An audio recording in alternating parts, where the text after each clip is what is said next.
기일 준비하세요.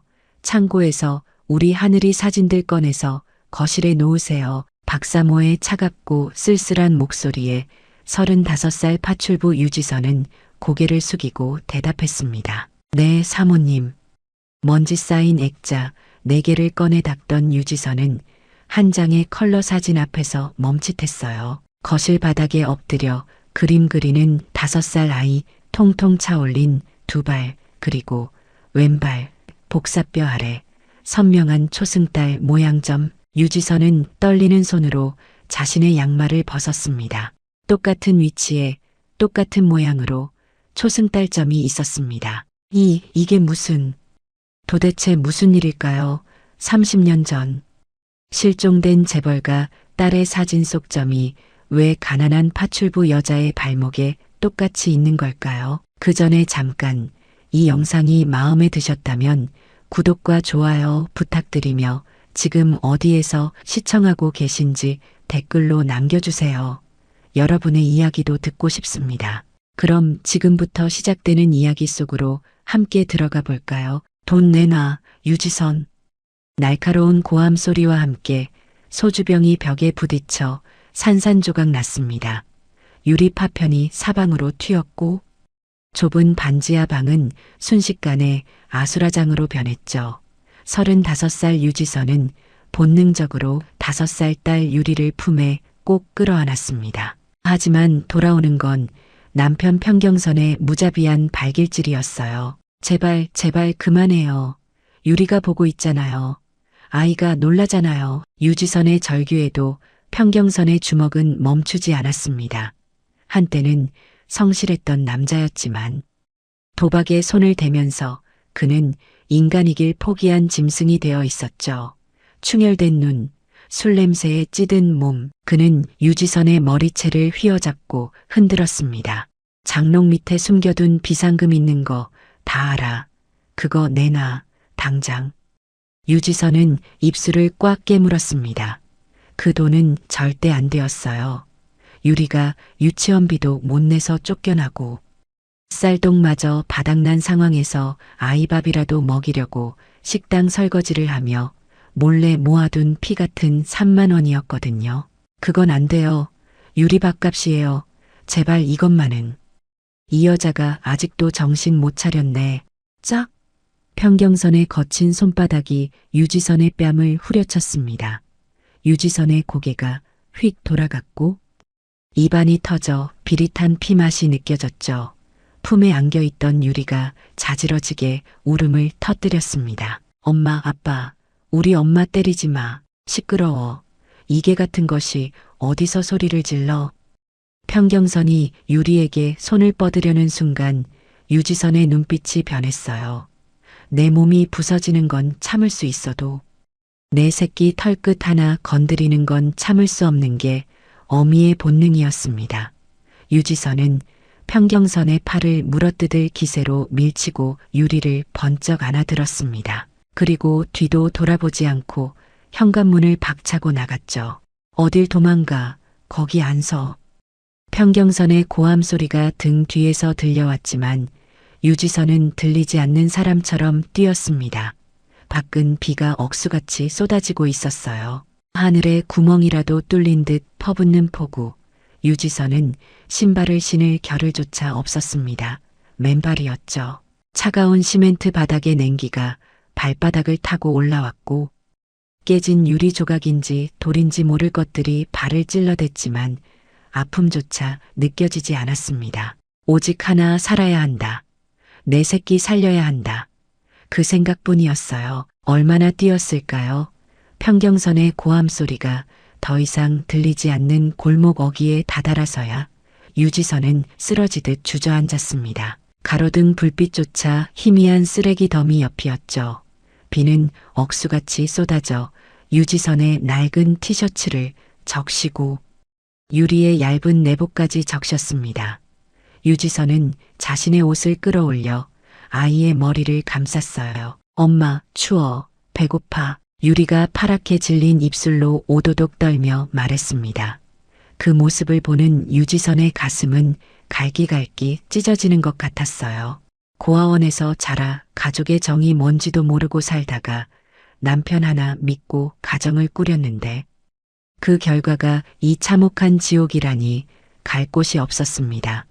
친정도 없고 시댁도 없고 수중에 가진 돈은 단돈 10원도 없었죠. 이대로 비를 맞다간 아이가 폐렴이라도 걸릴 판이었습니다. 차라리 죽는 게 나을까? 이대로 눈을 감으면 편해질까?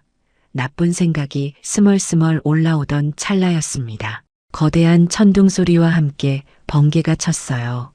그 순간 유지선의 눈앞에 전봇대 하나가 환하게 비쳤습니다. 비바람에 펄럭이며 반쯤 찢겨나간 전단지 한 장, 유지선은 홀린 듯 그 전단지를 바라보았죠. 빗물에 젖어 글씨가 번져 있었지만 굵은 매직으로 쓴 글씨만은 선명했습니다. 서울 부촌 입주 파출부 급구, 숙식 제공, 아이 동반 가능, 월급 협의, 선불 가능, 까다로운 사모님 비위 맞출 수 있는 분만 숙식 제공, 아이 동반 가능. 유지선의 눈이 커졌습니다. 마치 하늘이 내려준 동아줄 같았어요. 서울 부촌, 대한민국 상위 1%가 산다는 그곳. 자신 같은 천민은 감히 발도 들릴 수 없는 곳이지만 지금은 찬밥 더운 밥 가릴 때가 아니었습니다. 까다로운 사모님 비위, 그게 대수예요. 매일 맞고 사는 것보단 낫겠죠. 짐승 같은 놈 밑에서 죽는 것보단 낫겠죠. 유지선은 떨리는 손으로 전단지를 뜯어냈습니다. 종이는 비에 젖어 흐물거렸지만 그 안에 적힌 주소는 유지선의 뇌리에 불로 지지듯 박혔어요. 유리야, 가자. 유지선은 퉁퉁 부어 피가 흐르는 맨발로 다시 일어섰습니다. 유리를 등에 업었죠. 등 뒤에서 느껴지는 딸아이의 따뜻한 체온이 유지선을 일으켜 세우는 유일한 연료였습니다. 엄마가 너 따뜻한 밥 먹여줄게. 비 안 오는 곳에서 재워줄게. 약속할게. 유지선은 이를 악물었어요. 빗물인지 눈물인지 모를 것이 얼굴을 타고 흘러내렸습니다. 유지선은 어둠 속을 향해, 아니 희미한 빛이 보이는 그곳을 향해 절뚝이며 걸음을 옮겼죠. 그곳이 또 다른 감옥일지 아니면 기적의 성일지는 알 수 없었습니다. 하지만 한 가지 확실한 건 지금이 지옥보다는 나을 것이라는 믿음뿐이었어요. 서울 언덕 꼭대기, 육중한 철문이 위압적으로 버티고 선 대저택. 그곳은 마치 세상과 단절된 거대한 성체 같았습니다. 유지선은 비에 젖어 덜덜 떨리는 손가락으로 초인종을 눌렀어요. 누구십니까? 인터폰 너머로 들려온 목소리는 기계처럼 차가웠습니다. 저 입주 파출부 구하신다는 전단지 보고 왔습니다.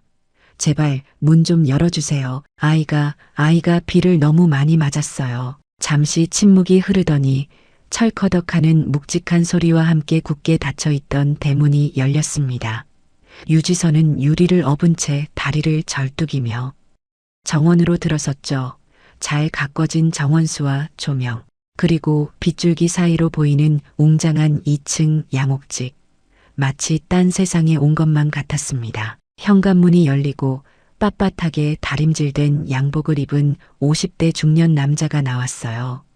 이 집의 집사 최 실장이었습니다. 최 실장은 유지선의 몸을 위아래로 훑어보더니 미간을 찌푸렸죠. 이게 무슨 행색입니까? 거짓골을 하고 여길 어디라고 들어와요? 죄송합니다. 정말 죄송합니다. 하지만 일은 정말 잘할 수 있습니다. 시키는 건 뭐든지 다 할게요. 제발.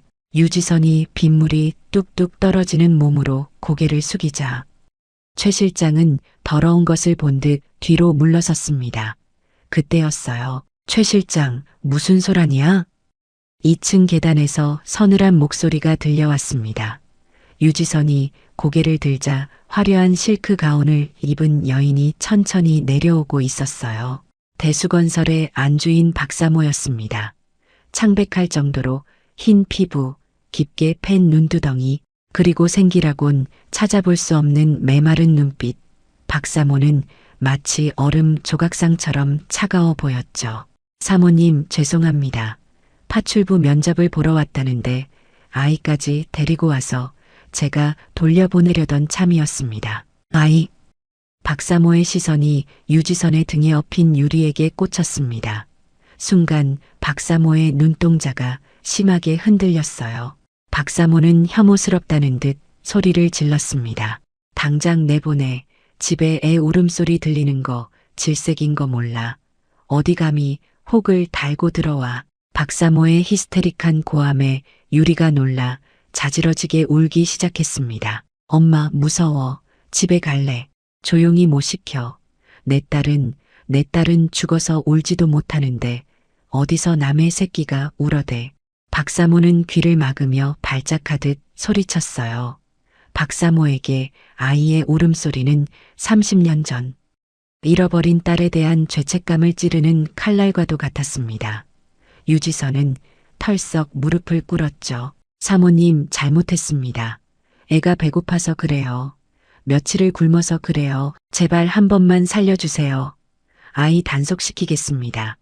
없는 듯이 지내겠습니다. 제발요. 유지선의 이마에서 피가 흘러 대리석 바닥을 적셨습니다. 최 실장이 경비원을 부르려던 찰나 기적 같은 일이 일어났어요. 유리가 울음을 뚝 그치더니 고사리 같은 손으로 배를 움켜쥐고 박사모를 쳐다보며 말했습니다. 할머니, 배고파요. 밥 주세요. 그 목소리, 그리고 눈물 젖은 큰 눈망울. 박사모는 숨이 멎는 듯 했습니다. 30년 전 자신이 잃어버렸던 하늘이가 배고프다며 보채던 그 표정과 너무나 똑같았거든요. 환영을 본 것일까요? 박사모의 다리가 휘청거렸습니다. 사모님. 최 실장이 부축하려 했지만 박사모는 손을 들어 제지했어요. 박사모는 떨리는 손으로 유리를 가리켰습니다. 밥, 네, 애부터 먹여. 시끄러워서 못 듣겠으니까. 박사모는 차갑게 쏘아붙이고는 다시 2층으로 올라가 버렸습니다.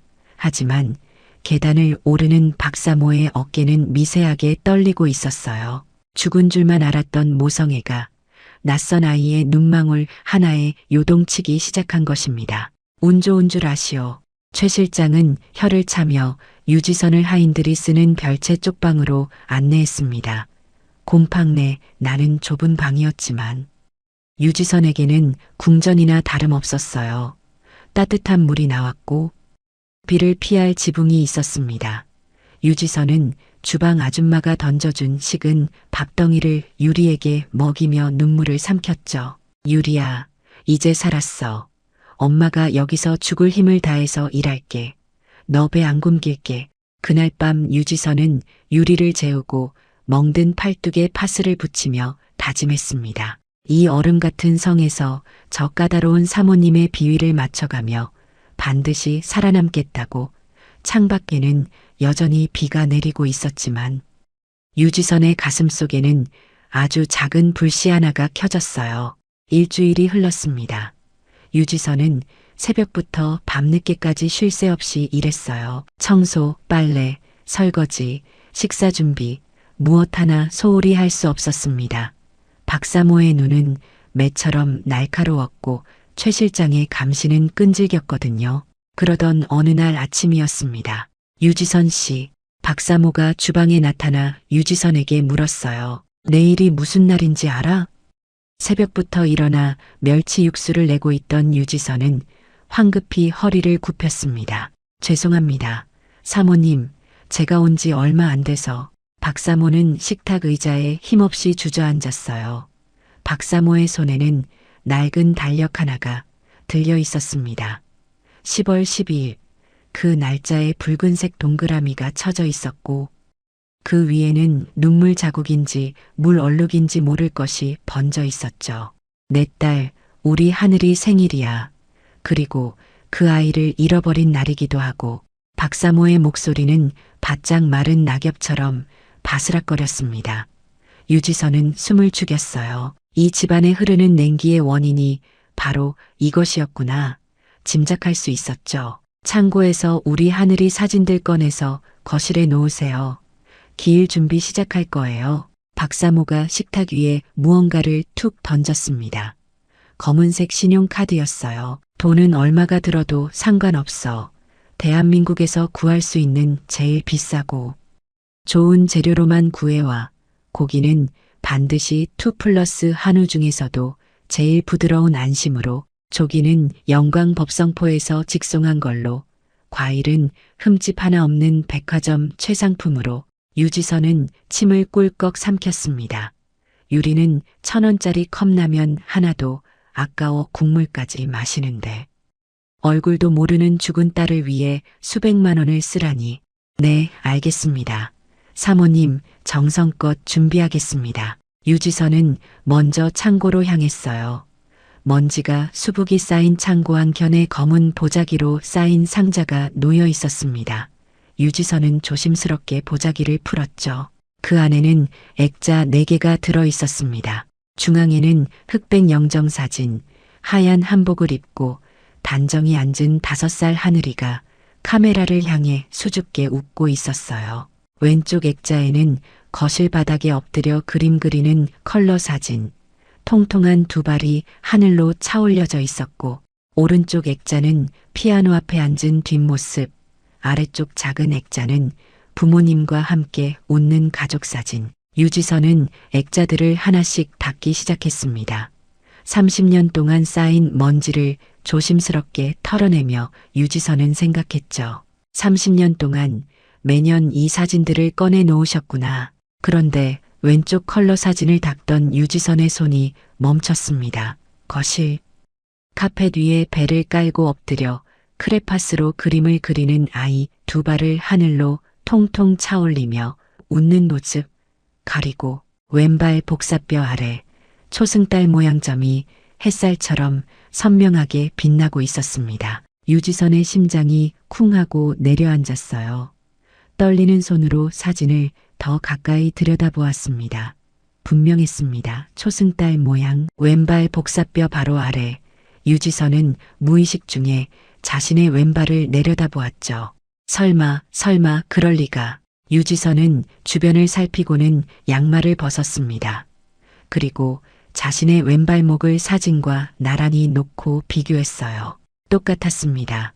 위치도, 크기도, 모양도, 초승달이 기울어진 각도까지 완벽하게 똑같았습니다. 이게 무슨. 유지선의 손이 파르르 떨렸습니다. 우연일까? 우연히 점이 비슷한 위치에 있을 수도 있잖아. 하지만 유지선의 심장은 미친 듯이 뛰기 시작했어요.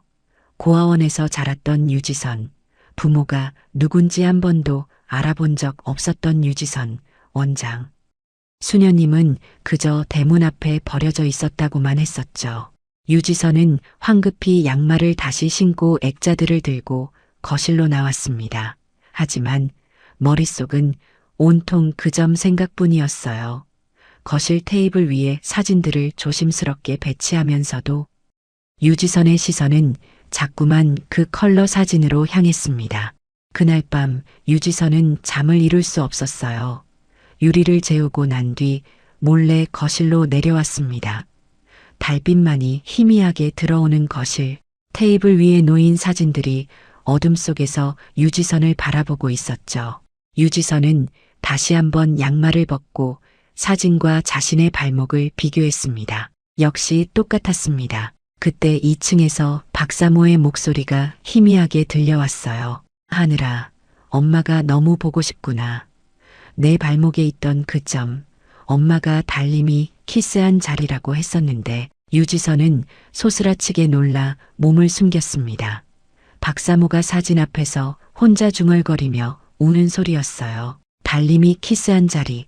유지선의 눈에서 뜨거운 눈물이 주르륵 흘러내렸습니다. 며칠이 흘렀습니다.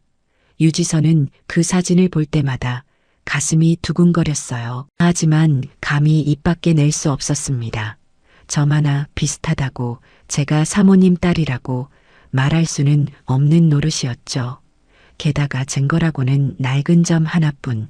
만약 착각이라면, 만약 오해라면 유지선과 유리는 당장 거리로 쫓겨날 게 뻔했습니다. 그래서 유지선은 입을 다물고 평소처럼 일했어요. 하지만 마음 한구석에서는 계속 의심이 자라나고 있었습니다.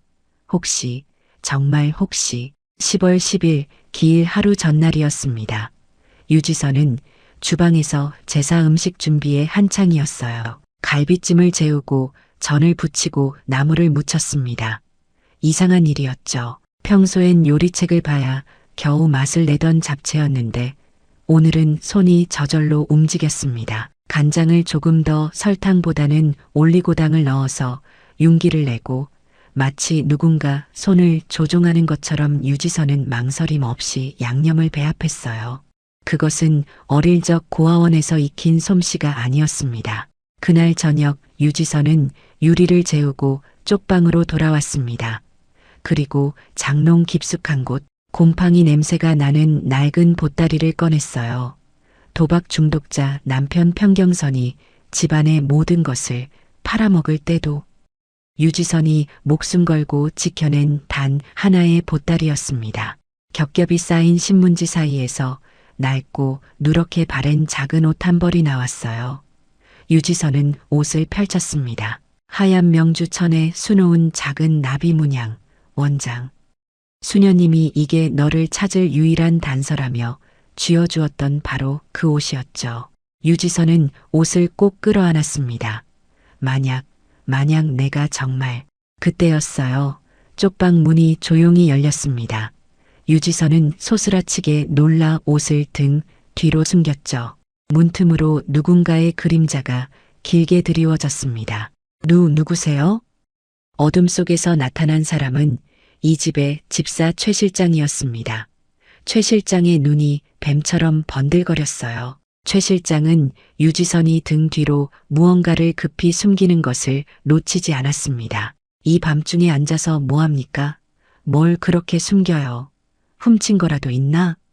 아닙니다. 최 실장은 비릿한 웃음을 흘리며 방 안으로 한 발짝 들어왔어요. 최 실장의 시선이 유지선의 등 뒤를 지긋하게 파고들었습니다.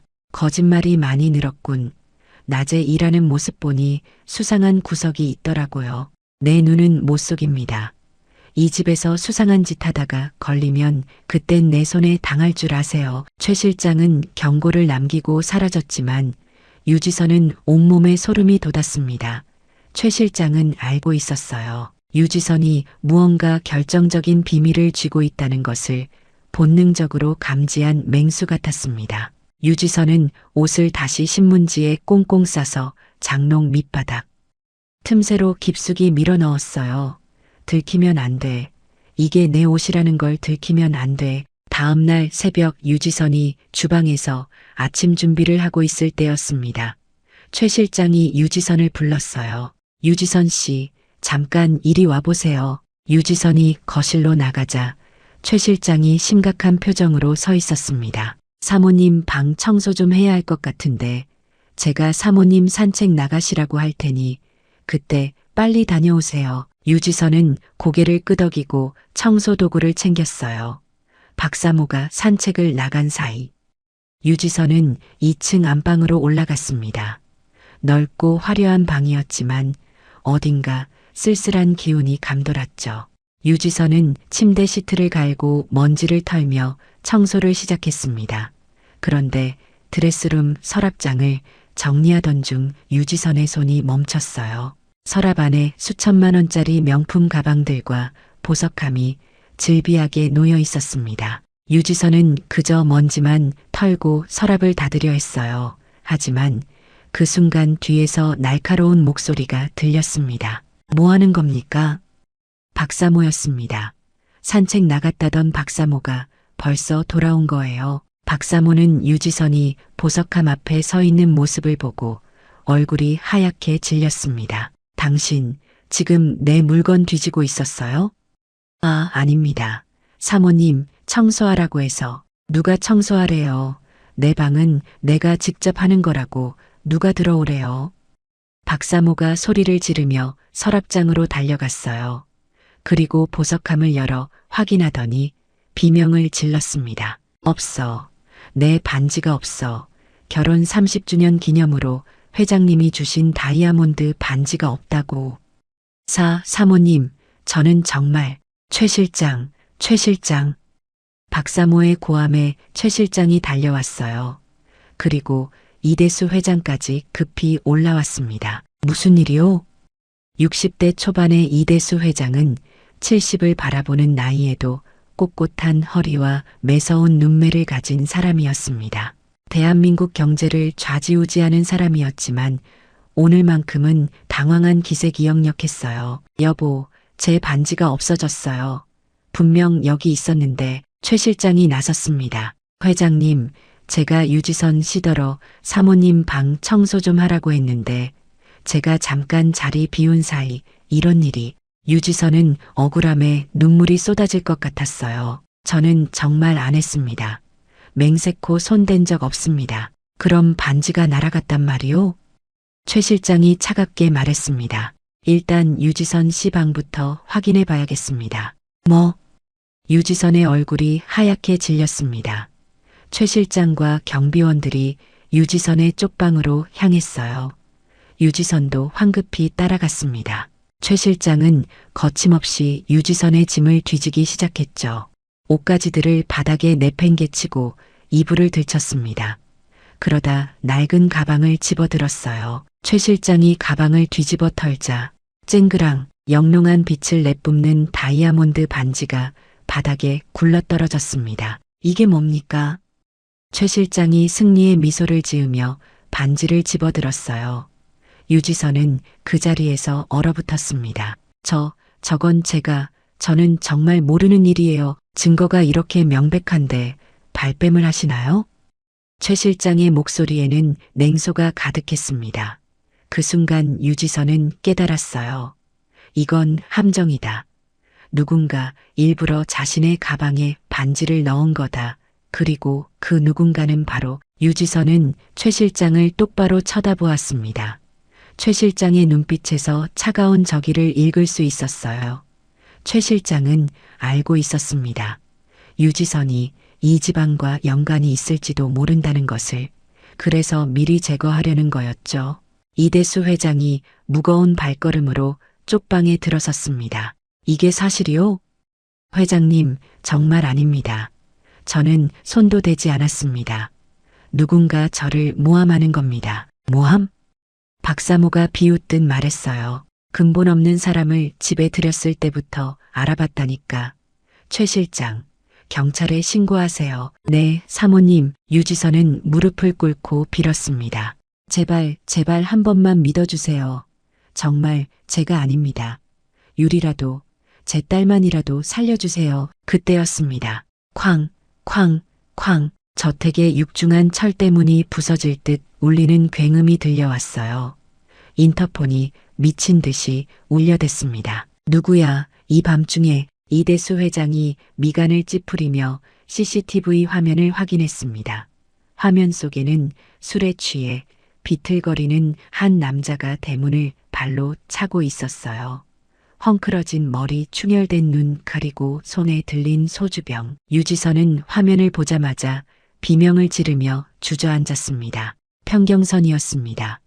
지옥에서 기어 올라온 악마 유지선의 남편이었어요. 문 열어. 유지선, 숨은 거 다 알아. 내 마누라 내놔. 평경선의 고함 소리가 인터폰을 타고 거실까지 생생하게 들려왔습니다. 유지선의 얼굴에서 피가 완전히 사라졌어요. 심장이 터질 듯 요동쳤습니다. 어떻게 여기까지 알고 찾아왔단 말인가? 저 사람 누구요? 박사모가 질린 표정으로 물었습니다. 유지선은 입술을 깨물며 고개를 저었어요. 말할 수 없었습니다. 저 사람이 내 남편이라고, 내가 저런 사람에게 맞고 살던 여자라고 말하기엔 너무나 비참했습니다. 그때 최 실장이 눈을 번뜩였어요. 최 실장은 기회를 놓치지 않고 대문 개폐 버튼을 눌러버렸습니다. 실장, 뭐 하는 겁니까? 이대수 회장이 소리쳤지만 이미 늦었어요. 대문이 열리자마자 평경선이 고래고래 소리를 지르며 현관으로 들이닥쳤습니다. 술 냄새와 악취가 진동하는 평경선이 거실 한복판에 섰습니다. 평경선은 웅장한 샹들리에와 대리석 바닥에 잠시 기가 죽는 듯 하더니 구석에 웅크리고 있는 유지선을 발견하고는 눈을 뒤집었어요. 여기 있었네. 감히 나를 버리고 도망을 쳐. 평경선이 성큼 다가와 유지선의 머리채를 낚아챘습니다. 도망을 쳐. 내가 너를 찾으려고 이 잡듯이 뒤진 줄 알아. 흥신소의 돈이 얼마나 깨졌는데. 평경선은 유지선을 짐짝처럼 바닥에 내동댕이 쳤어요. 유리가 엄마 하지마 하며 매달렸지만 평경선은 발길질로 아이를 밀어냈습니다. 당신 뭐요? 남의 집에서 이게 무슨 행패요? 이대수 회장이 노성을 터뜨리며 앞을 막아섰습니다. 경호원들이 달려와 평경선의 팔을 꺾었어요. 아이고, 아이고, 사람 살려. 재벌 회장이 서민 죽인다. 평경선은 바닥에 대자로 눕더니 악을 쓰기 시작했습니다. 그리고는 비열한 눈빛으로 이대수 회장과 박사모를 번갈아 보며 침을 뱉듯이 말했어요. 회장님, 이 여자가 누군지나 알고 집에 들이셨어요. 이 사람은 내 돈 훔쳐서 도망친 사람이에요. 나 몰래 다른 사람이랑 바람나서 애 데리고 야반도주한 사람이라고요. 뭐라고? 박사모는 충격에 입을 다물지 못했습니다. 여보, 내가 잘못했어. 다시는 안 때릴게. 도박도 끊을게. 유리 아빠잖아. 애 아빠를 감옥에 보낼 거야. 응. 평경선이 유지선에게 기어가 바지단을 잡고 애원했습니다. 하지만 유지선은 차갑게 내려다보았어요. 애 아빠, 웃기지 마세요. 당신은 유리 바깥까지 도박장에 쏟아부은 사람이에요. 유리가 배고프다고 올 때 한 번이라도 쳐다본 적 있어요. 그 순간 평경선의 얼굴이 일그러졌습니다. 평경선은 벌떡 일어나 유지선을 향해 달려들었어요. 감히 나한테. 평경선이 유지선의 멱살을 잡아 질질 끌고 나가려 했습니다. 유지선의 낡은 옷이 찢어질 듯 당겨졌어요. 경호원들이 제지하려 했지만 평경선은 미친 사람처럼 힘이 셌습니다. 유지선이 바닥에 끌려가며 슬리퍼가 벗겨졌어요. 그리고 양말까지 벗겨지며 맨발이 대리석 바닥에 쓸렸습니다. 그 순간이었습니다. 거실 사진 재단 앞에서 향을 피우던 박사모의 손이 멈췄어요. 박사모의 시선이 바닥에 끌려가는 유지선의 맨발에 꽂혔습니다. 왼발 복사뼈 아래 초승달 모양점. 박사모는 손에 들고 있던 향이 바닥에 떨어지는 것도 모른 채 그 자리에 얼어붙었습니다. 박사모의 눈이 유지선의 발목에서 벽에 걸린 사진 속 아이의 발목으로 왔다 갔다 했어요. 똑같았습니다.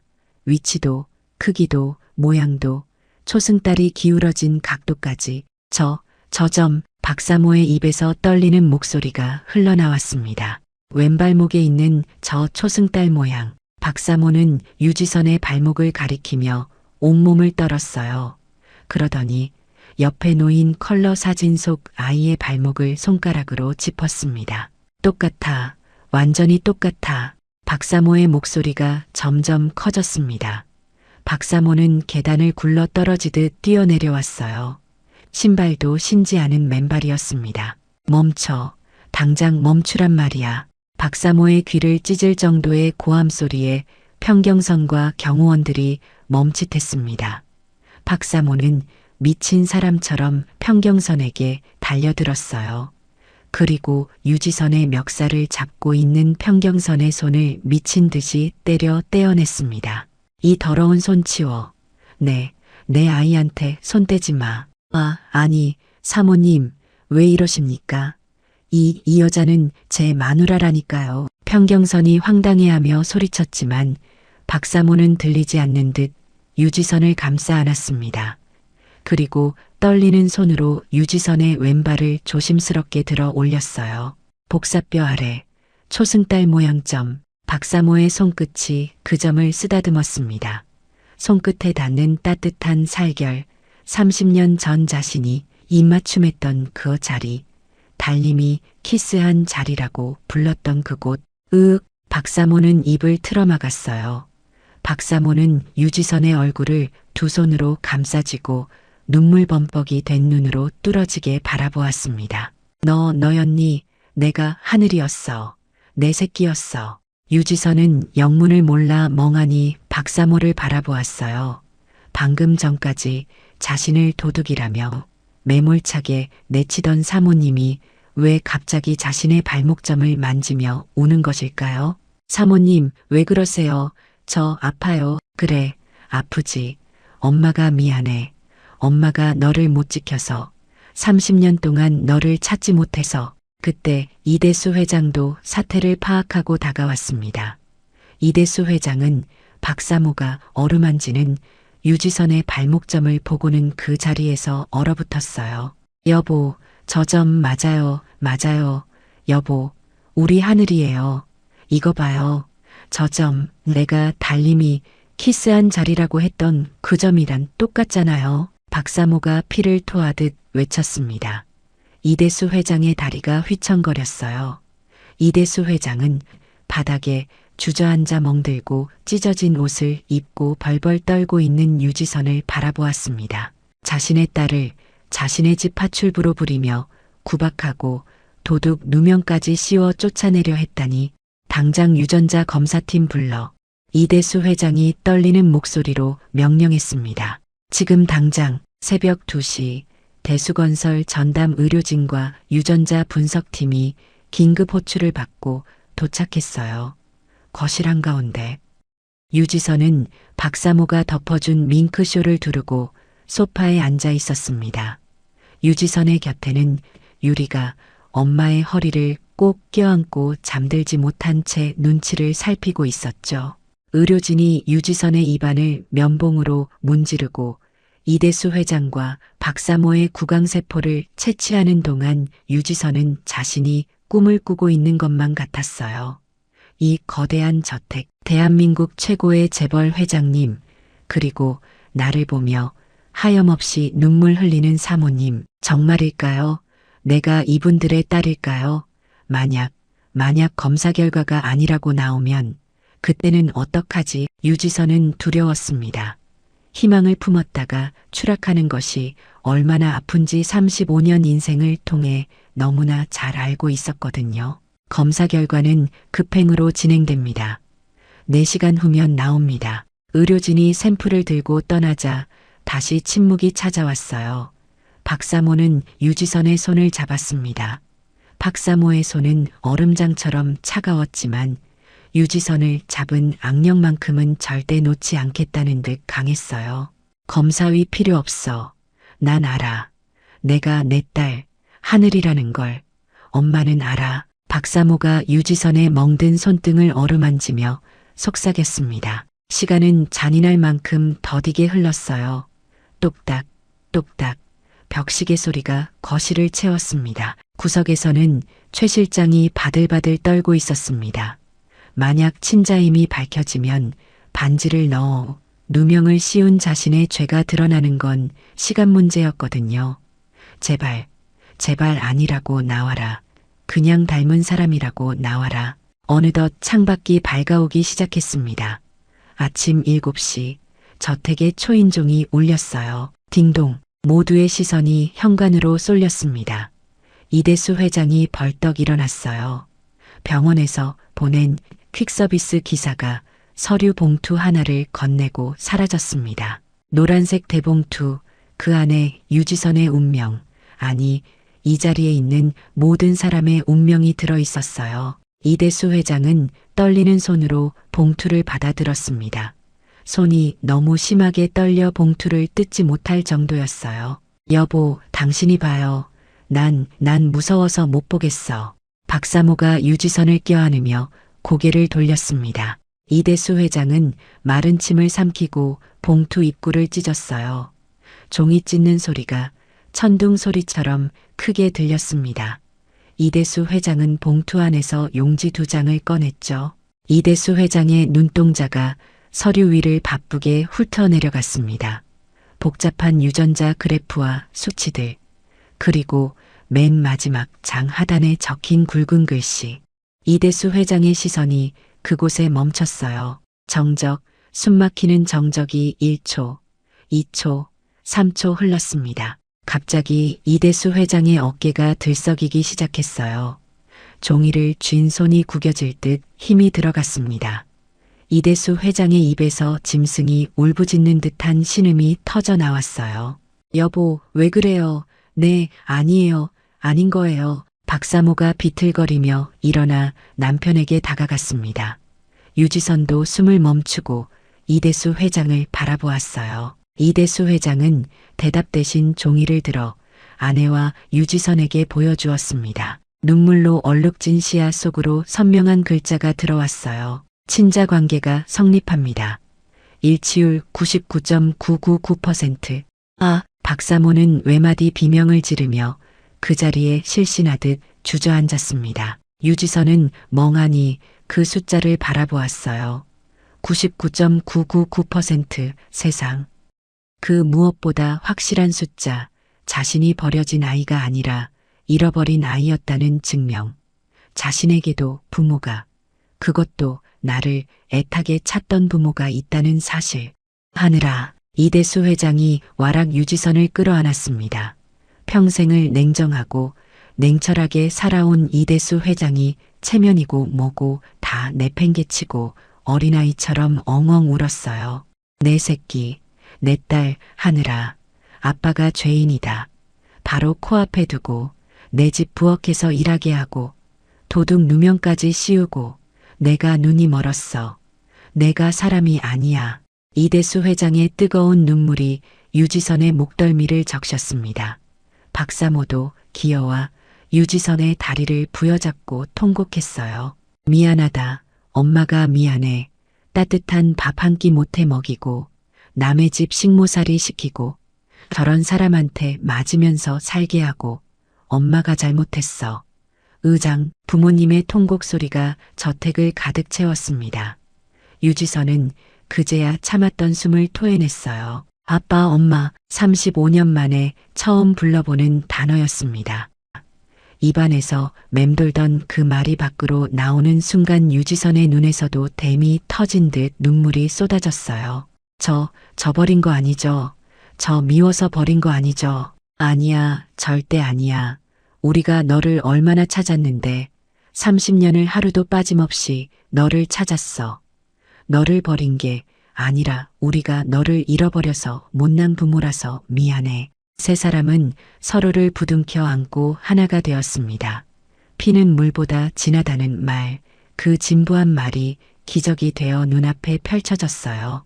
그때 구석에서 이 광경을 지켜보던 최 실장의 얼굴은 흙빛이 되어 있었습니다. 최 실장은 슬금슬금 뒷걸음질 쳐 도망가려 했어요. 하지만 딸을 되찾은 이대수 회장의 눈은 이제 매가 되어 최 실장을 노려보고 있었습니다. 최 실장, 이대수 회장의 목소리가 지옥의 사자처럼 낮게 깔렸습니다. 감동의 눈물은 이제 피의 심판을 예고하고 있었어요. 눈물의 상봉이 잠시 멈췄을 때 거실에는 여전히 평경선과 최 실장이 남아 있었습니다. 이대수 회장은 딸을 되찾은 기쁨도 잠시 천천히 몸을 일으켰어요. 슬픔이 가신 자리에 차가운 이성이 그리고 끓어오르는 분노가 들어차기 시작했습니다. 이대수 회장이 천천히 몸을 일으켰습니다. 유지선의 어깨를 감싸 안은 채 시선을 돌려 구석에 있는 최 실장을 응시했어요. 마치 먹잇감을 노려보는 맹수의 눈빛이었습니다.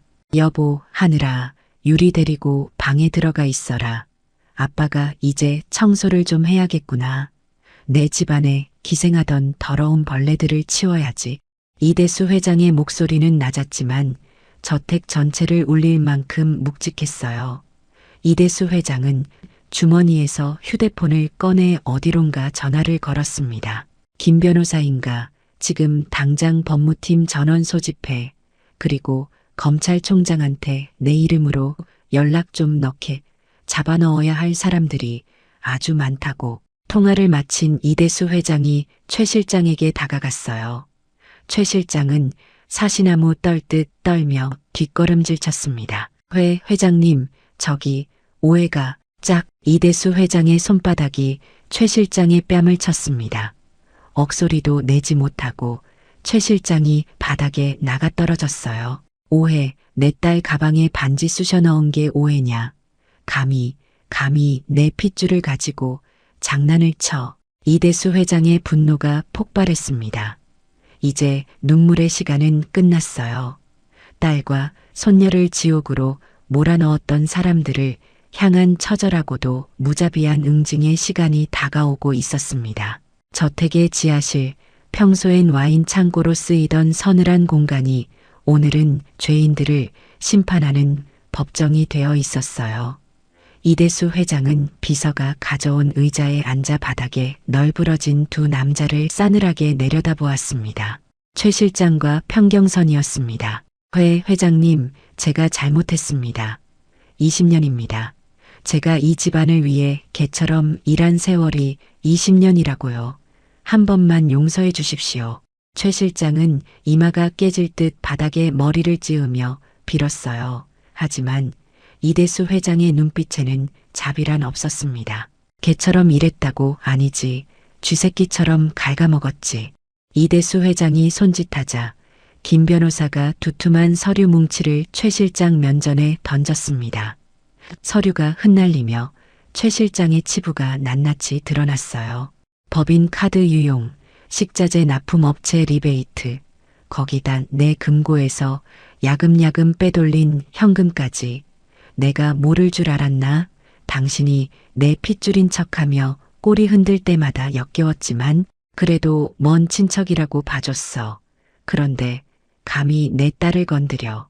내 아내의 반지를 훔쳐서 내 딸을 도둑으로 몰아. 이대수 회장의 목소리가 쩌렁쩌렁 울렸습니다. 당신이 건드린 건 단순한 물건이 아니야. 우리 부부의 30년 피눈물이고 내 딸의 인생이야. 김 변호사, 뭐 하고 있나? 네, 회장님 횡령, 절도 사문서 위조, 무고죄로 고소장 접수했습니다. 빼돌린 돈은 민사 소송을 통해 유자까지 쳐서 전액 환수할 예정입니다. 최 실장 명의로 된 아파트, 차, 통장 전부 가압류 들어갔습니다. 지금 당장 나가시면 갈 곳도 쓰실 돈도 없을 겁니다. 신용불량자가 되실 테니까요. 아, 안 돼. 회장님, 제발. 최 실장은 거품을 물고 쓰러질 듯 했습니다. 빈털터리가 되어 감옥에서 썩게 생겼다는 공포가 최 실장을 덮쳤어요. 경호원들이 짐짝처럼 최 실장을 끌고 나갔습니다. 최 실장의 비명소리가 지하실 복도를 타고 멀어졌어요. 이제 남은 건 평경선이었습니다. 평경선은 아직도 상황 파악이 덜 된 듯 술이 덜 깬 눈으로 건들거렸어요. 이보시오, 회장님, 남의 집안일에 너무 깊게 관여하는 거 아니오. 저 여자가 회장 딸이면 다해요. 어쨌든 내 마누라잖아요. 법적으로 부부라고요. 내가 데려가겠다는데 당신이 무슨 권리로 막아요. 평경선은 뻔뻔하게 고개를 쳐들었습니다. 이대수 회장은 기가 차다는 듯 웃음을 터뜨렸어요. 부부, 그래. 법적으로는 그렇지. 이대수 회장이 천천히 몸을 일으켜 평경선 앞으로 다가갔습니다. 그리고 평경선의 눈을 똑바로 응시하며 말했어요. 하지만 그 법이 너를 지옥으로 보내는 가장 확실한 도구가 될 거다. 이대수 회장이 다시 손짓했습니다. 이번에는 더 두꺼운 서류 뭉치가 탁자 위에 놓였어요. 그것은 평경선의 모든 것이었습니다. 당신이 진 도박빚, 원금만 3억이더군. 사채업자들한테 쫓기고 있지. 손목이 잘리네. 뭐해 하면서 말이야. 평경선의 눈동자가 흔들렸습니다. 그걸 어떻게 알았지? 내가 샀다. 네, 내가 사채업자한테 진 빚채권. 내가 전부 사들였다고. 이제 너의 채권자는 나다. 평경선의 얼굴이 사색이 되었어요. 대한민국 최고의 재벌 회장이 자신의 빚을 샀다는 말은 이제 돈을 갚지 못하면 법적으로 뼈와 살이 분리될 때까지 탈탈 털린다는 뜻이었습니다. 돈을 갚아라, 당장. 회장님, 저 돈 없습니다. 아시잖습니까? 돈이 없으면 몸으로 때워야지. 상습 도박, 가정폭력, 아동학대, 그리고 오늘 주거 침입과 협박까지. 변호사들이 계산해보니 징역 10년은 좋게 나오겠더구나. 감옥에서 썩으면서 빚 갚아 당신이 죽는 날까지 추징할 테니까. 10년이라니요. 말도 안 돼. 여보, 하늘아, 나 좀 살려줘. 평경선은 그제야 사태의 심각성을 깨닫고 이대수 회장의 등 뒤를 향해 애원했습니다. 하지만 그곳에는 아무도 없었어요. 유지선은 이미 유리를 데리고 2층으로 올라간 뒤였습니다. 여보, 내가 잘못했어. 다시는 안 때릴게. 도박도 끊을게. 유리 아빠잖아. 애 아빠를 감옥에 보낼 거야. 평경선의 절규가 지하실에 메아리 쳤지만 돌아오는 건 냉혹한 침묵뿐이었어요. 끌어내. 이대수 회장의 명령에 경호원들이 평경선을 개 끌듯 끌고 나갔습니다. 평경선의 절규가 차가운 철문 너머로 사라졌어요. 경찰차가 요란한 사이렌 소리를 울리며 대기하고 있었습니다. 평경선은 이제 차가운 감방에서 평생을 후회하며 자신이 때린 아내와 딸을 그리워하는 것조차 허락받지 못한 채 썩어갈 것입니다. 지하실에 정적이 찾아왔어요. 이대수 회장은 떨고 있는 딸의 어깨를 감싸 안으려 2층으로 향했습니다. 끝났다. 이제 다 끝났어. 더러운 것들은 다 치웠다. 이제 너를 괴롭힐 사람은 세상에 아무도 없어. 2층 방에서는 유지선이 유리를 재우고 창밖을 바라보고 있었어요.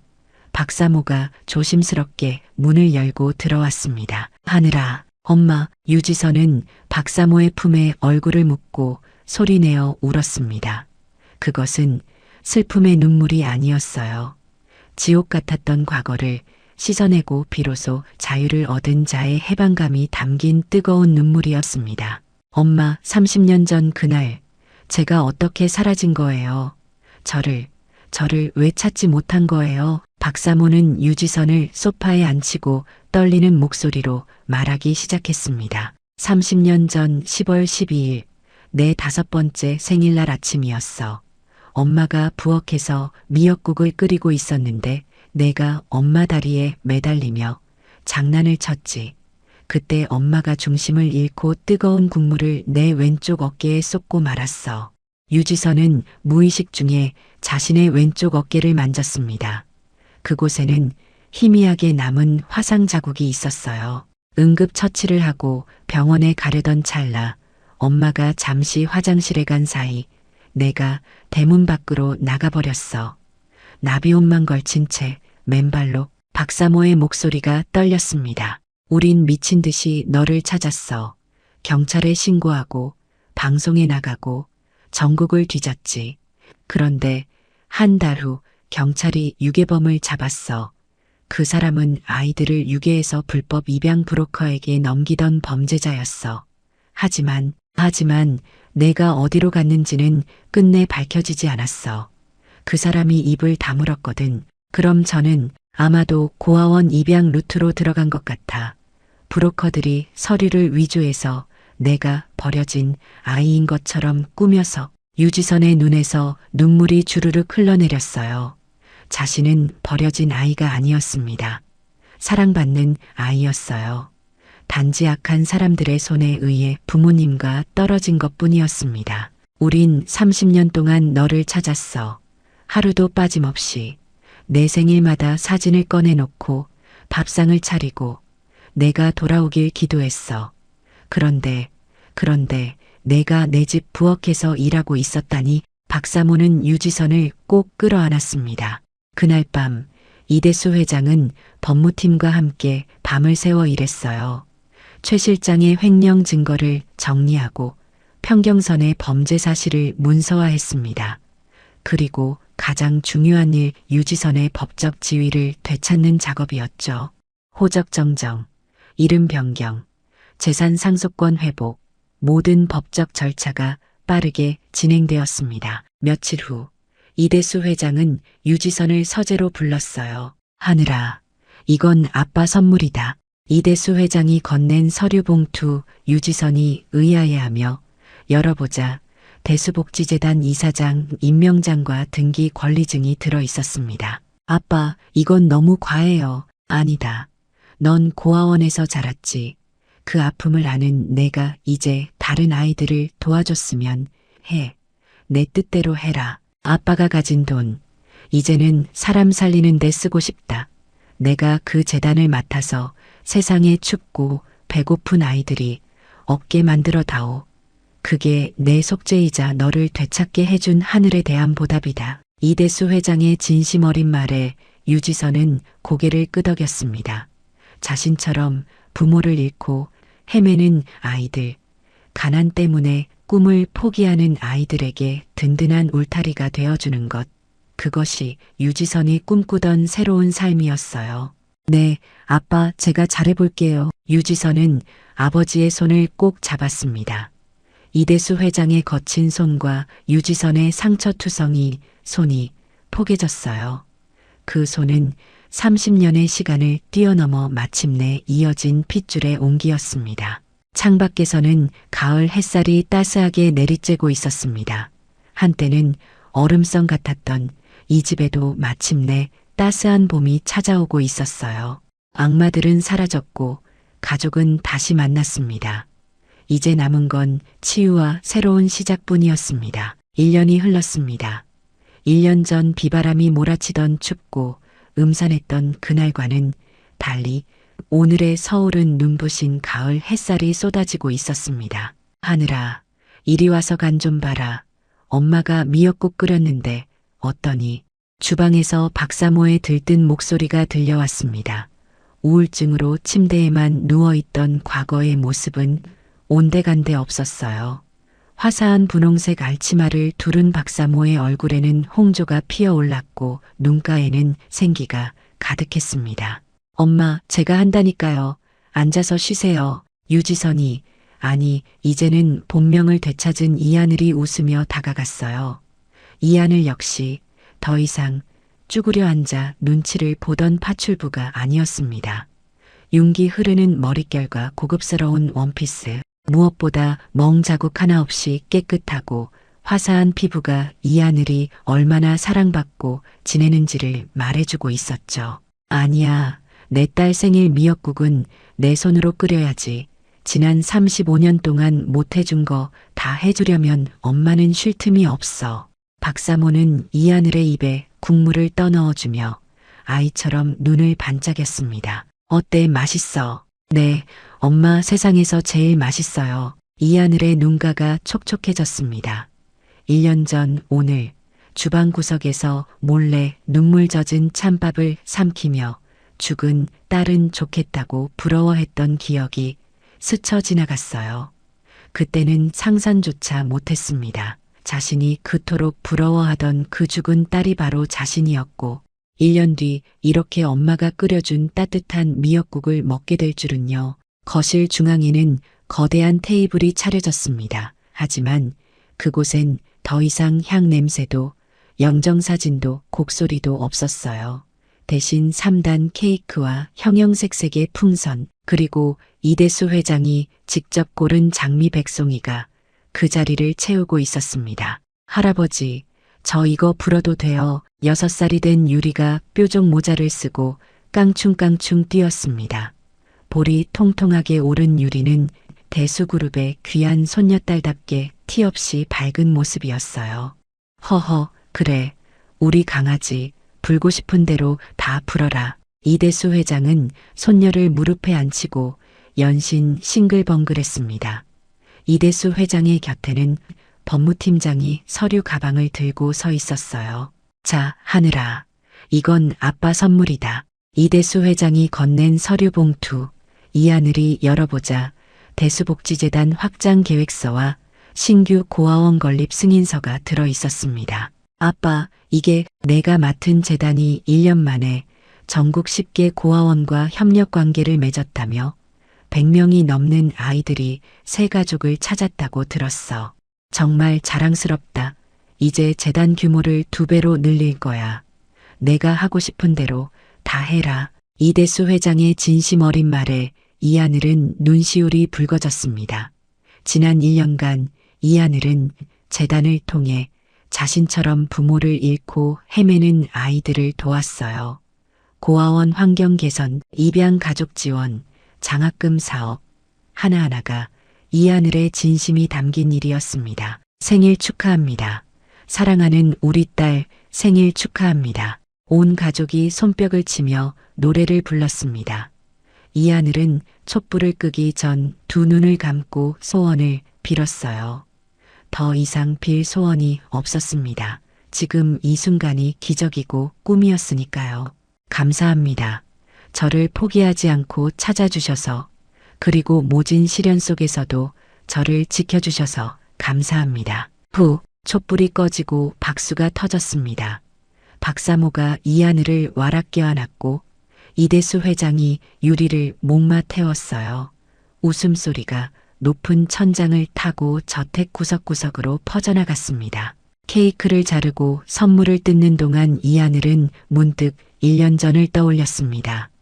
비 오는 밤, 맨발로 도망치던 그날, 전단지를 붙잡고 이 저택문을 두드렸던 그 순간, 만약 그때 포기했다면, 만약 그때 돌아섰다면, 엄마, 왜 울어요? 유리가 이하늘의 눈가에 맺힌 눈물을 손가락으로 닦아주었어요. 아니야, 유리야. 엄마는 너무 행복해서 그래. 너무 감사해서. 이하늘은 유리를 꼭 끌어안았습니다. 1년 전 배고프다며 울던 아이가 이제는 이렇게 통통하고 건강하게 자라주었어요. 자, 다들 여기 모여봐. 가족사진 찍을 거야. 이대수 회장이 손을 흔들며 외쳤습니다. 전문 사진작가가 카메라를 설치하고 있었어요. 자, 할아버지 할머니는 뒤에, 하늘이하고 유리는 앞에, 모두가 자리를 잡았습니다. 이대수 회장과 박사모가 뒤에 서고 이하늘과 유리가 앞에 앉았어요. 자, 하나, 둘, 셋, 김치. 찰칵 플래시가 터졌습니다. 그 순간이 영원히 기록되었어요.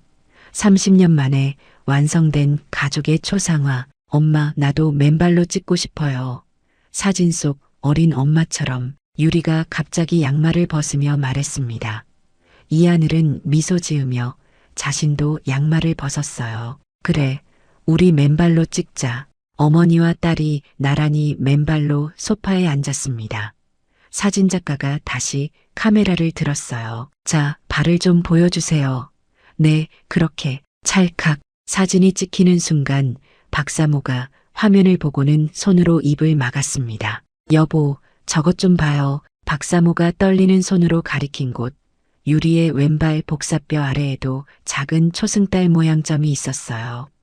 이하늘의 것보다 작지만 똑같은 위치에, 똑같은 모양으로. 유전이었구나. 이대수 회장이 감탄하며 말했습니다. 달림이 키스한 자리가 3대에 걸쳐 이어지고 있었어. 이하늘은 유리의 작은 발을 들어 올려 자신의 발과 나란히 놓았어요.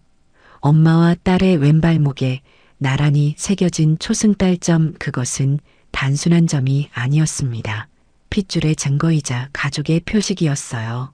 엄마, 이거 뭐예요? 응, 유리야, 이건 말이야. 하늘의 달림이 우리 가족한테 준 선물이야. 우리가 가족이라는 걸 알려주는 표시란다.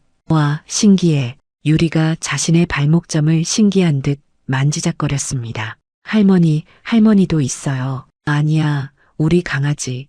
이건 너희 엄마하고 너한테만 있는 특별한 거야. 할머니는 없어. 박사모가 웃으며 대답했습니다. 하지만 박사모의 눈가에는 눈물이 맺혀 있었어요.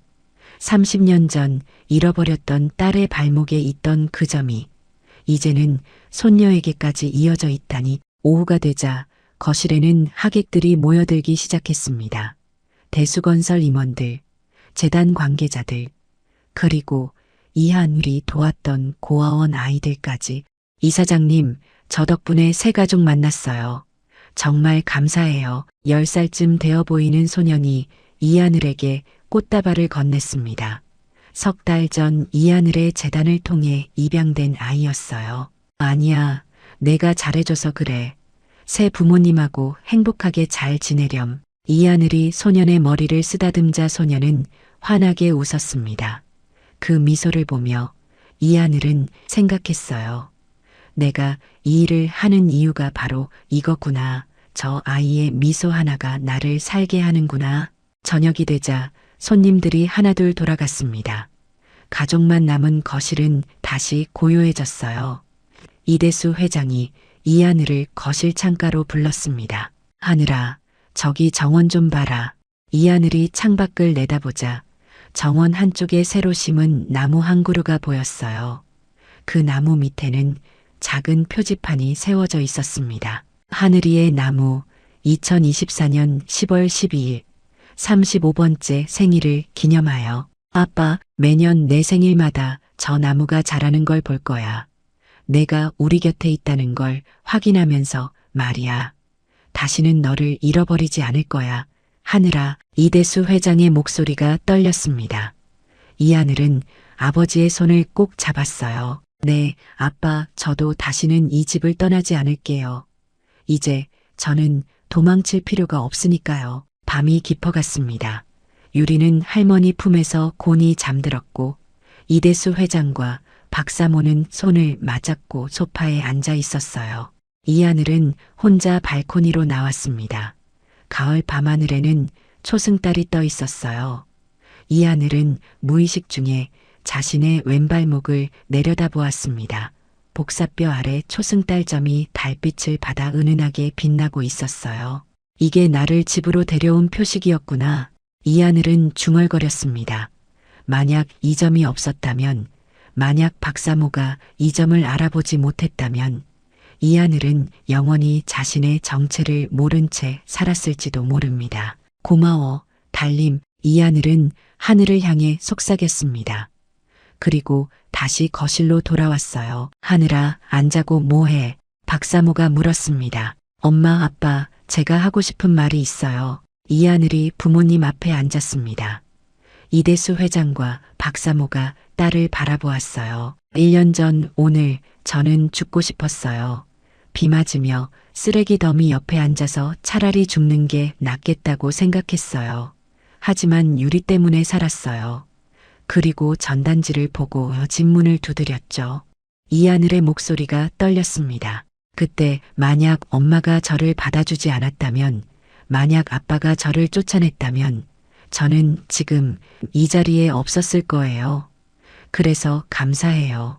저 같은 거지를 받아주셔서, 그리고 딸로 인정해 주셔서. 하늘아. 박사모가 눈물을 흘리며 이하늘을 끌어안았습니다. 내가 우리한테 돌아온 게 기적이야.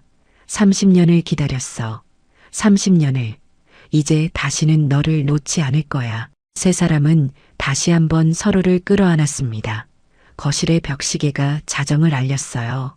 10월 12일이 끝나가고 있었습니다. 하지만 이제 이날은 더 이상 슬픈 기일이 아니었습니다.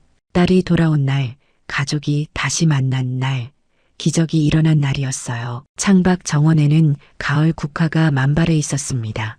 한때는 얼음성 같았던 이 집에도 마침내 따스한 봄이 영원히 깃들었어요. 고된 파출부 생활과 가정폭력 그리고 가난, 지독했던 그 겨울을 맨발로 건너온 이하늘은 이제 압니다. 긴 터널의 끝에는 반드시 빛이 있다는 것을. 그리고 가족이라는 이름의 등불은 비바람이 쳐도 결코 꺼지지 않는다는 사실을 말입니다. 이하늘은 활짝 웃으며 가족들의 품으로 파고들었습니다. 이하늘의 어깨에 남은 희미한 화상 흉터 위로 따뜻한 햇살이 훈장처럼 내려앉았어요. 그리고 왼발 복사뼈의 초승달점은 달빛을 받아 은은하게 빛나고 있었습니다. 35년의 긴 여정 끝에 이하늘은 마침내 집으로 돌아왔습니다. 발목의 작은 점 하나가 기적을 만들어냈고 그 기적은 3대에 걸쳐 이어질 것입니다. 이것이 이하늘의 이야기입니다. 잃어버렸던 딸이 파출부가 되어 돌아온 이야기, 그리고 발목의 점 하나가 30년 만에 가족을 다시 만나게 한 기적의 이야기. 우리의 이 사연이 마음에 남았다면 좋아요를 눌러주세요. 그리고 소중한 사람들과 함께 이 이야기를 나눠주시길 바랍니다. 좋은 말씀들을 댓글로 남겨주시고 어디에서 시청하고 계신지도 알려주세요. 여러분의 따뜻한 참여가 저희 제작진에게 큰 힘이 됩니다. 영상 보시고 느끼신 감정 댓글로 함께 나눠주세요. 여러분의 한마디가 누군가에겐 큰 위로가 될 수 있습니다. 영상이 마음에 드셨다면 구독과 좋아요, 응원 부탁드립니다. 감사합니다.